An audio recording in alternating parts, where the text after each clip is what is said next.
Hello class, चलिए start करते हैं हमारा हाफ लाइफ। हाफ लाइफ क्या होता है, इसकी डेफिनेशन डिस्कस कर लेते हैं पहले। It is defined as the time in which the radioactive atoms are reduced to half their initial number. मतलब कि उस टाइम में आपके जो रेडियो एक्टिव एटम्स हैं वो हाफ हो जाएंगे, यानी कि अगर 2 हैं तो 1 हो जाएंगे, 100 है 10 है तो 5 हो जाएंगे, 100 है तो 50 हो जाएंगे, यानी कि 50% हो जाएंगे। जिस टाइम पे वो होते हैं उसको हम कहते हैं हाफ लाइफ। ठीक है, सपोज आपका ये इक्वेशन थी n is equal to N naught e की power minus lambda by t. ठीक है, इसको हमने एन नॉट को हम नीचे लिया है तो हो गया n upon N naught e is equal to e की पावर माइनस लैम्डा टी। अगर आपका इनिशियल नंबर 2 है देन टी हाफ पे यानी कि हाफ लाइफ पे आपका हो जाएगा n इक्वल टू 1। इसका मतलब कहने का ये है कि जैसे अगर आपके पास इनिशियल 2 मॉलिक्यूल्स थे तो जब टी हाफ होगा तो आपके पास 1 हो जाएगा, क्योंकि 2 का 50% क्या होता है, 1 होता है। ठीक है, तो ये हो जाएगा हाफ की पावर ई की power minus lambda T half. ठीक है, अब देखो हमने ये पावर थी नेगेटिव, देखो ये आपकी इक्वेशन थी half is equal to e की पावर माइनस लैम्डा टी की पावर हाफ। इसका हमने रेसिप्रोकल ले लिया तो हो गया 2 ई लैम्डा टी की पावर टी हाफ। ठीक है, इसका मतलब क्या है, इस नेगेटिव को हमने पॉजिटिव में कन्वर्ट कर दिया, यानी कि उल्टा कर दिया। तो ये हो गया 2 लॉग। अब देखो, हाँ अब देखो जैसे कि ये ई है ना, जब ये यहाँ आ जाता है तो ये लॉग हो जाता है, log 2 is equal to lambda T half. log 2 होता है आपका 0.693 is equal to lambda T half. ठीक है, log 2 होता है आपका ये, तो टी हाफ क्या हो गया, 0 इज इक्वल टू 0.693 की बेस लैम्डा। ठीक है, नेक्स्ट देखते हैं, नेक्स्ट क्या है हमारा।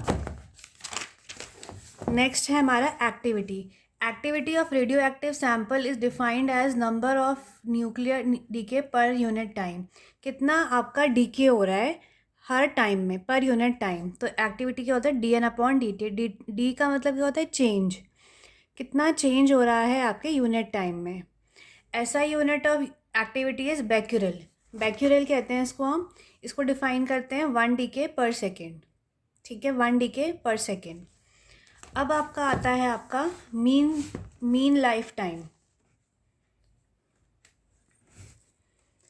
It is the average of all nuclei of a particular unstable atomic nuclear. Average का मतलब होता है कि हम उसका जैसे हम करते हैं ना कि कितना आपका नेट मतलब कॉमन कितना आ रहा है। ठीक है, it is the average of nuclei of particular unstable atomic nuclei. It is the sum of all the lifetime of individual unstable nuclei divided by total number. हमें जैसे एवरेज निकालना होता है, जैसे एवरेज मार्क्स कितने हैं तो हम कहते हैं total marks upon number of students के मार्क्स। ठीक है, तो हमें निकालना होता है कि कितना आपका इंडिविजुअल, कितने आपके अनस्टेबल न्यूक्लियाई हैं उसका सम अपॉन कितने थे, नंबर कितना है। ठीक है, ये होता है आपका मीन लाइफ टाइम। अब आपका आता है mass energy relationship. It establish the concept of mass and energy having special relationship which can be converted to other. देखो हमें पता है कि energy can neither be created not destroyed, उसको सिर्फ हम कन्वर्ट कर सकते हैं एक फॉर्म से दूसरी फॉर्म में। तो हमारा फॉर्मूला क्या होता है, आइंस्टाइन ने हमें इक्वेशन दी थी E is equal to mc², जिसमें E होता है आपका 931, C होता है स्पीड ऑफ लाइट होता है C, वो होता है 3 × 10⁸, और मास हमने ले लिया 1 AMU। ठीक है, अब आता है आपका mass defect. It is the difference between mass of atom and sum of the masses of its constituent particles. देखो सपोज हमारे पास एक एटम है।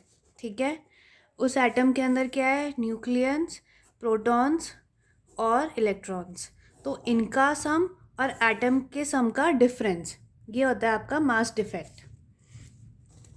देखो sum of masses of individual neutron, proton, electron of atom is slightly less than mass of particular atom. इन दोनों के difference में, इन दोनों को माइनस करके जो डिफरेंस आता है उसको हम कहते हैं मास डिफेक्ट।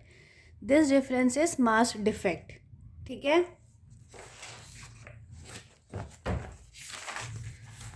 अब आपका अगला कॉन्सेप्ट आता है binding energy. It is the energy that is lost when a nucleus is created from protons and neutrons. देखो, जब हमारा न्यूक्लियस क्रिएट होता है, न्यूक्लियस में क्या होता है, प्रोटॉन और न्यूट्रॉन होते हैं, तो जो एनर्जी आपकी लॉस होती है उसको हम कहते हैं binding energy. The binding energy of elements varies according to the atomic number. ऐसा क्यों, आपकी बाइंडिंग एनर्जी एटॉमिक नंबर के साथ वैरी क्यों होती है? वो इसलिए होती है क्योंकि हर एटम का अपना एक एटॉमिक नंबर होता है, यानी कि उसके प्रोटॉन और न्यूट्रॉन अलग अलग होते हैं, इसीलिए आपकी बाइंडिंग एनर्जी वैरी करती है, मतलब चेंज होती है। अगला है आपका चेन रिएक्शन। ठीक है, पहले हम चेन रिएक्शन से पहले सर समझ लेते हैं। Chain reaction, it is a process in which nuclear fission of one atom induces nuclear fissure in another atom, which again induces nuclear fission in another atom and so on। देखो, chain reaction का मतलब होता है कि एक के बाद continuous reaction होता जा रहा है। न्यूक्लियर फिशन क्या होता है? न्यूक्लियर फिशन होता है कि जब एक हैवी न्यूक्लियस टूट के दो एटम में, देखो, एक चीज़ जब टूट के दो एटम में कन्वर्ट हो रही है उसको हम कहते हैं न्यूक्लियर फिशन। एक यहाँ बनेगा, एक यहाँ बनेगा, ठीक है। तो जब ये टूटता है तो एक चेन बनती चली जाती, इससे वन वन, ये टूटा, ये टूटा, फिर ये टूटा, फिर ये टूटा, तो ये आ गया आपका न्यूक्लियर फिशन। न्यूक्लियर फिशन एक से, मतलब ये एक रिएक्शन, एक चेन बन जाती है। एक एटम में हुआ, फिर दूसरे एटम में हुआ, फिर तीसरे एटम में हुआ, ऐसे एक चेन बन गई, इसको हम कहते हैं चेन रिएक्शन। अब हम करते हैं डिफरेंस न्यूक्लियर फिशन में एंड फ्यूजन में। इस type of disintegration in which heavy nucleus splits into two parts, उस तरह की डिसइंटीग्रेशन जिसमें एक न्यूक्लियस टूटता है दो पार्ट्स में, ठीक है, एक से दो बन रहे हैं। इसमें क्या होता है, the combination of two or more light nuclear to form heavy nucleus. इसमें क्या होता है, दो मिलके एक बन रहा है, इसमें एक से दो बन रहा है, इसमें दो से एक बन रहा है।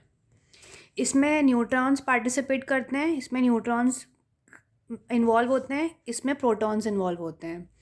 इसमें चेन रिएक्शन बनता है क्योंकि एक से दो, फिर दो से बन रहा है, फिर उससे भी बन रहा है, उससे बन रहा है। इसमें क्या होता है, कोई चेन रिएक्शन नहीं होता। Process is possible even at room temperature. Room temperature में भी ये हम कर सकते हैं। इस प्रोसेस को हम पॉसिबल होता है सिर्फ और सिर्फ हाई टेम्परेचर पे, ठीक है।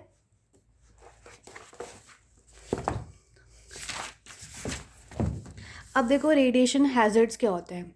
रेडिएशन, देखो, जब रेडिएशन निकलती है तो उससे हमारे हमारे ह्यूमन बींग्स में प्रॉब्लम आ जाती है। वो कैसे होता है, देखो, क्या प्रॉब्लम, स्किन डिसऑर्डर, स्किन में प्रॉब्लम आ जाएगी, लॉस ऑफ एयर, आपके हेयर लूज हो सकते हैं, कैंसर हो सकता है, डैमेज टू बोन मैरो में डैमेज हो सकता है, जेनेटिक डिसऑर्डर यानी कि कोई जीन्स में भी प्रॉब्लम आ सकती है। तो इसको हम कैसे प्रोटेक्ट कर सकते हैं? Radiative source should be stored in well protected rooms. जो आपकी रेडिएटिव सोर्स होती है उसको हमें स्टोर करना चाहिए उन रूम्स में जहाँ पे बहुत ज़्यादा प्रोटेक्शन हो। Radio active source should be properly labelled. जो आपकी रेडियो एक्टिव सोर्स होती है, जहाँ पे भी हमने उसको रखा होता है, उसमें प्रॉपरली हमें उसको लेबल करना चाहिए कि उसमें एक्चुअली हमारा क्या प्रेजेंट है। It should be dispose under supervision. अगर हमें उसको डिस्पोज करें, यानी कि फेंकना भी है या फिर उसको कहीं पे नहीं यूज़ करना है, तो उसको भी प्रॉपर सुपरविजन यानी कि देख में करना चाहिए, ऐसे नहीं फेंकना चाहिए उसको। Rubber gloves should be Warne when ever possible. हमें रबर के ग्लव्स पहनने पड़ते हैं जब भी हम रेडिएशन जैसी चीज़ों से डील करते हैं। Hand should be wash more than usual. हमें अपने हाथ बार बार धोने चाहिए जब भी हम रेडिएशन चीज़ों से यूज़ करते हैं। Labs should be capable of being washed on thoroughly. जिन लैब्स में इन रेडिएशंस वैसे सब्सटेंसेस से काम होता है, उन लैब्स को भी हमें रेगुलरली साफ़ करना चाहिए, ठीक है।